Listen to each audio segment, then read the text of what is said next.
సభాధ్యక్షురాలు గౌరవనీయురాలు ఈ యొక్క నియోజకవర్గ అభివృద్ధి ప్రదాతగా మరి అతి తక్కువ కాలంలోనే అనేక సంక్షేమ కార్యక్రమాలకు శ్రీకారం చుట్టి మమ్మల్ని ఇక్కడికి ఆహ్వానించినటువంటి సోదరిమణి మినిస్టర్ కొండా సురేఖక్క గారికి, అదే విధంగా పెద్దలు గౌరవనీయులు మన ఉమ్మడి వరంగల్ జిల్లా ఇన్ఛార్జి మంత్రివర్యులు సోదరుడు శ్రీనివాసరెడ్డి అన్న గారికి, రాజేంద్ర అన్న గారికి, మురళన్న గారికి, సోదరిమణి స్థానిక మేయర్ గారికి గుండు సుధారాణి గారికి, అదే విధంగా నాగరాజు గారికి, మరియు వేదిక మీద ఉన్నటువంటి కార్పొరేటర్లకు, వివిధ స్థాయిలో ఉన్నటువంటి నాయకులకు, పత్రికా మీడియా సోదరులకు, అధికారులకు, పోలీస్ అధికారులకు, వివిధ శాఖల అధిపతులకు అందరికీ కూడా మరి ఇక్కడికి విచ్చేసినటువంటి వివిధ రాజకీయ పార్టీల నాయకులకు పేరు పేరున హృదయపూర్వక నమస్కారాలు, ధన్యవాదాలు తెలియజేస్తా ఉన్నాను. కాంగ్రెస్ అంటేనే మరి ఇచ్చిన మాట మీద నిలబడేటువంటి పార్టీ. చాలా మంది అధికారంలోకి వచ్చే ముందు మరి ఇచ్చిన మాటలు మర్చిపోతే, కాంగ్రెస్ మాత్రం ఇచ్చిన గ్యారంటీ ఇస్తూ అమలు చేస్తూ ముందుకు పోతుంటే మరి పక్కన ఓడిపోయినటువంటి బీఆర్ఎస్ పార్టీకి నచ్చక రకరకాల విమర్శలు చేస్తా ఉన్నారు.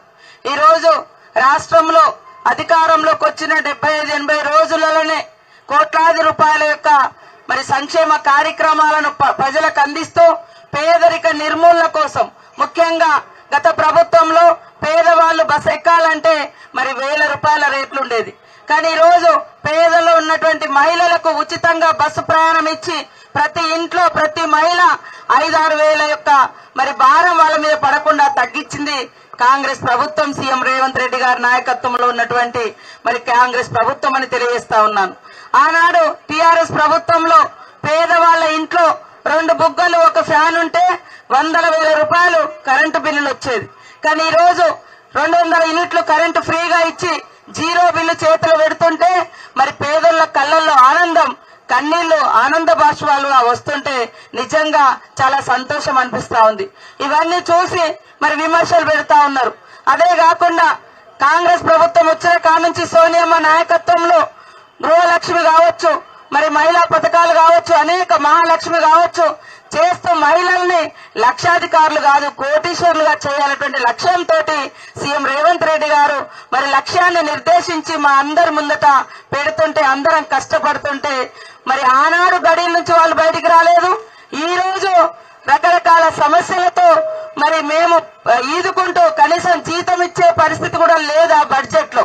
అయినా కూడా కాంగ్రెస్ ప్రభుత్వము 1 తారీఖు కల్లా ఉద్యోగులకు, గవర్నమెంట్ ఉద్యోగులకు నెలకల్లా జీతాలు వస్తున్నాయి.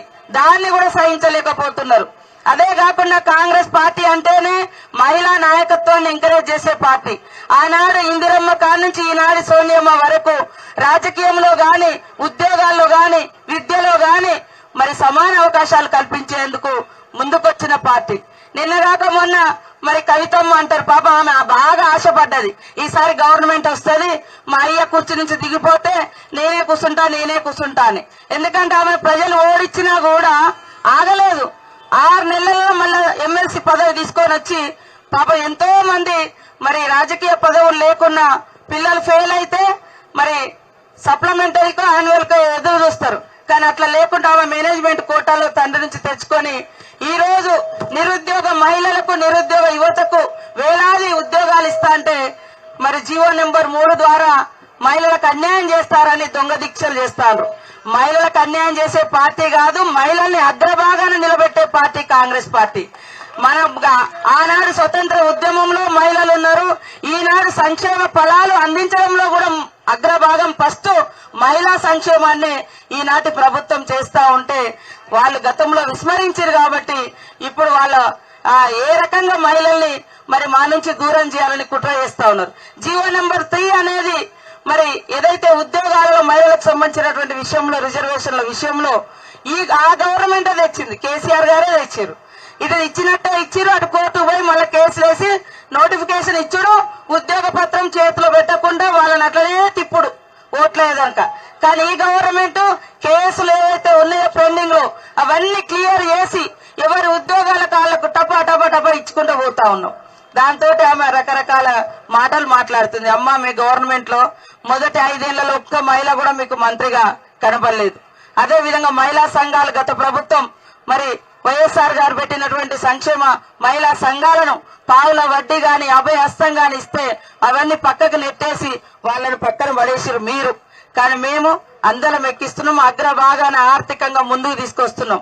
కాబట్టి తప్పుడు మాటలు తప్పుడు ప్రచారం బంద్ చేసి నిర్మాణాత్మకమైనటువంటి ప్రతిపక్షంగా పనిచేయండి. అప్పుడు ప్రజలేమన్నా కొద్దిగా హర్షిస్తారు. గాని ఈ రకంగా పనిచేసే ప్రభుత్వం మీద పనిగట్టుకొని దుష్ప్రచారం చేస్తున్నటువంటి బీఆర్ఎస్ నాయకుల యొక్క తప్పుడు విమర్శలు తిప్పికొట్టాలని కూడా ఈ సందర్భంగా మా మహిళా లోకానికి, మా నిరుద్యోగ యువకులకు, మా రైతులకు, మా ప్రజలకు పిలుపునిస్తూ ఈ రోజు ఇన్ని గొప్ప కార్యక్రమాలకు శ్రీకారం చుట్టినటువంటి మా సోదరిమణి స్థానిక ఎమ్మెల్యే మినిస్టర్ గారికి, సురేఖక్క గారికి ధన్యవాదాలు తెలియజేస్తూ నమస్కారాలు. అందరికీ నమస్కారాలు.